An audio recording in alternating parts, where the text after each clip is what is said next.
আসসালামু আলাইকুম এভরিওয়ান। কালকের ভিডিওতে আমরা জেনেছিলাম হোয়াট ইজ জাভাস্ক্রিপ্ট দিয়ে কী করা যায় এবং জাভাস্ক্রিপ্ট আমরা কেন শিখব। আজকের ভিডিওতে আমরা জানবো ভেরিয়েবল সম্পর্কে। সো ভেরিয়েবলটা কি, ভেরিয়েবল দিয়ে কী করা হয় জাভাস্ক্রিপ্টে। ওকে, ভেরিয়েবল একটা হচ্ছে কন্টেইনার।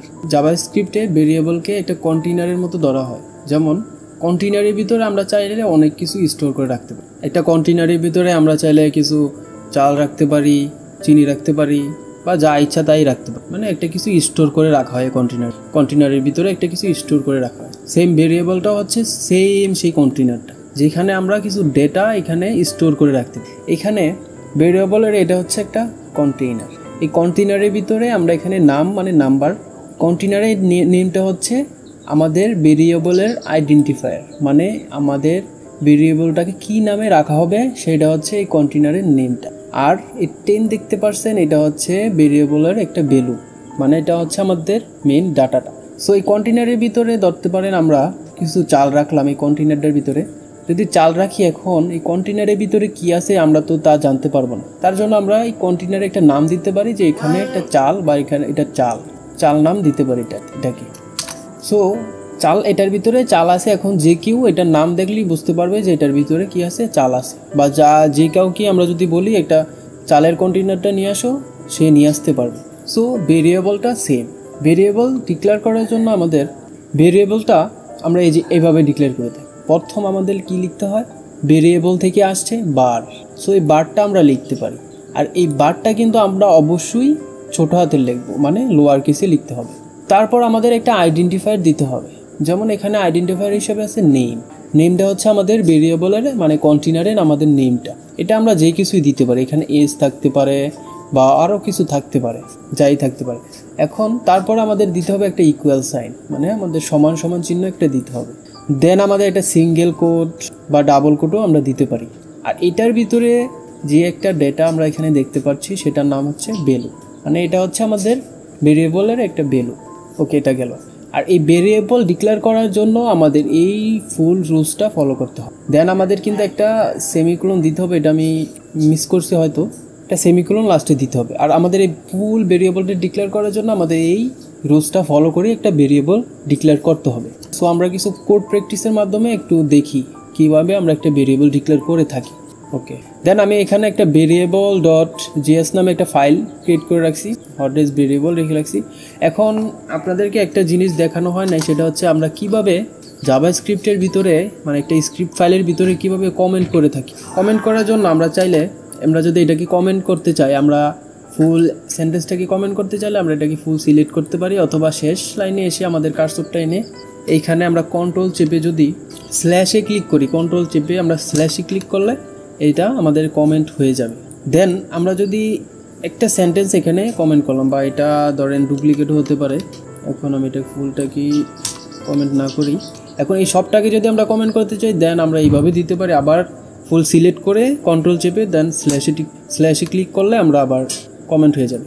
এটা তো গেল একটা উপায়। আরেকটা উপায় হচ্ছে, এটা বেস্ট উপায় হচ্ছে, এটা মানে সব ফুল সেন্টেন্সটাকে আমরা যদি কমেন্ট করতে চাই, আরেকটা ভিন্ন ধরনের উপায় আছে। সেটা হচ্ছে আমরা যদি এখানে স্ল্যাশ দেই, দেন একটা স্পেস কিন্তু দেওয়া যাবে না, দেন একটা স্টার।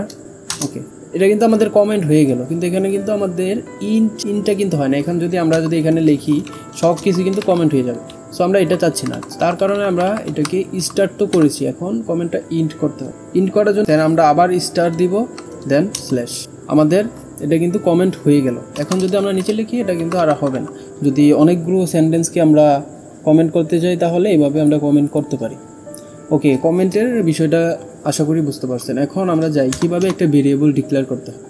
সো ভেরিয়েবল ডিক্লেয়ার করার জন্য আমাদের সবার ফার্স্টেই কী করতে হবে, বার লিখতে হবে। বার, এটা কিন্তু অবশ্যই ছোট হাতে লিখতে হবে, বড় হাতে লিখলে কিন্তু হবে না। বার, এখন বার আমি দিতে পারি বার এক্স সমান সমান হচ্ছে বার এক্স, কিন্তু কি এক্স হচ্ছে আমাদের ভেরিয়েবলের আইডেন্টিফায়ার। দেন আমরা দিলাম সমান সমান, তারপরে আমরা দিতে পারি বার এক্স সমান সমান 10, তারপর দিতে হবে কি সেমিকোলন। সো এইভাবে আমরা একটা কিন্তু ভেরিয়েবল এখানে ডিক্লেয়ার করলাম। এই ভেরিয়েবলটার আউটপুট যদি আমরা দেখতে চাই, তাহলে কি করতে হবে, আমাদের কনসোলেই যেতে হবে। কনসোল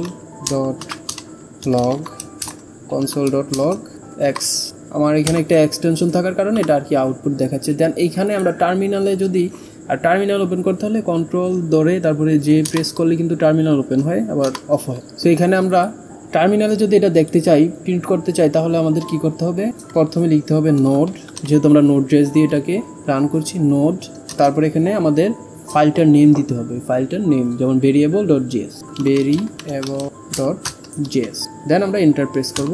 ওকে, আমরা কিন্তু এটার আউটপুট দেখতে পাচ্ছি, এটার আউটপুট হচ্ছে 10।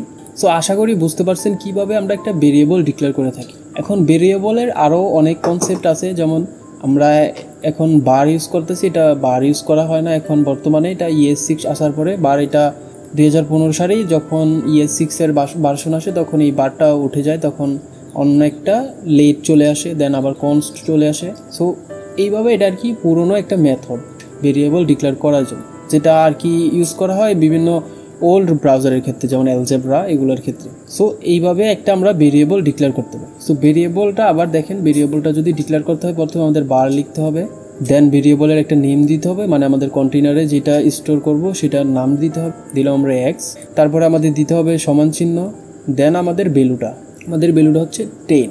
এখন কথা হচ্ছে ডাবল কোটেশন কেন এটা দিতে হলো না, এটা হচ্ছে ডাটা টাইপের ভিতরে পড়ে আর কি। সো ডাটা টাইপ নিয়ে আজকের ভিডিওতে আমরা কথা বলবো না, ডাটা টাইপ নিয়ে আমরা পরবর্তী নেক্সট ভিডিওতে কথা বলবো। আজকে এতটুকুই জেনে নেন যে কীভাবে ভেরিয়েবলটা আমরা ডিক্লেয়ার করতে পারি, আর পরবর্তীতে কালকের ভিডিওতে আমরা জানবো কীভাবে একটা ভেরিয়েবল বিভিন্নভাবে ডিক্লেয়ার করা যায়। যেমন ডাটা টাইপ আছে, বিভিন্ন ডাটা টাইপ, যেমন স্ট্রিং, নাম্বার, তারপর হচ্ছে বুলিয়ান। এই ডাটা টাইপ সম্পর্কে আমরা পরবর্তী একটা ভিডিওতে জানবো। সো আজকে আমরা বুঝতে পারলাম ভেরিয়েবলটা আর কি কীভাবে করা হয়। সো আমরা যদি আবার এই ভিডিও একটা রিভিশন দিই তাহলে দেখতে পারবো এটা হচ্ছে আমাদের কন্টেইনার। এই কন্টেইনারের ভিতরে এটা হচ্ছে আমাদের একটা ডাটা, এটা একটা ডাটা, এটা একটা ডাটা। আর এই কন্টেইনারে নেম দিতে পারি, এটা যেমন এটার নেম দিতে পারি নেম, এটা দিতে পারি এটা হচ্ছে ট্রু, যেমন নেম যে উনি কি মেরিড কি না, ইজ মেরিড, এটা কি উনি মেরিড, হ্যাঁ অথবা না, মানে ট্রু নাকি ফলস, এই বিষয়গুলো নিয়ে আর কি আমরা কালকের ভিডিওতে আলাপ করব, মানে ডাটা টাইপটা নিয়ে। আর এটা হচ্ছে তার বয়স কত, মানে এইজ, এটা হচ্ছে আমাদের কন্টেইনার, এটা হচ্ছে আমাদের ভেরিয়েবলের আইডেন্টিফায়ার, এই বক্সগুলো। সো আশা করি আজকের ভেরিয়েবল সম্পর্কে আপনারা কিছুটা আইডিয়া পেয়েছেন। সো কালকের ভিডিওতে আমরা শিখবো ডাটা টাইপ সম্পর্কে। আজকের ভিডিওটি এই পর্যন্তই থাকলো, দেখা হচ্ছে পরবর্তী ভিডিওতে। ধন্যবাদ সবাইকে।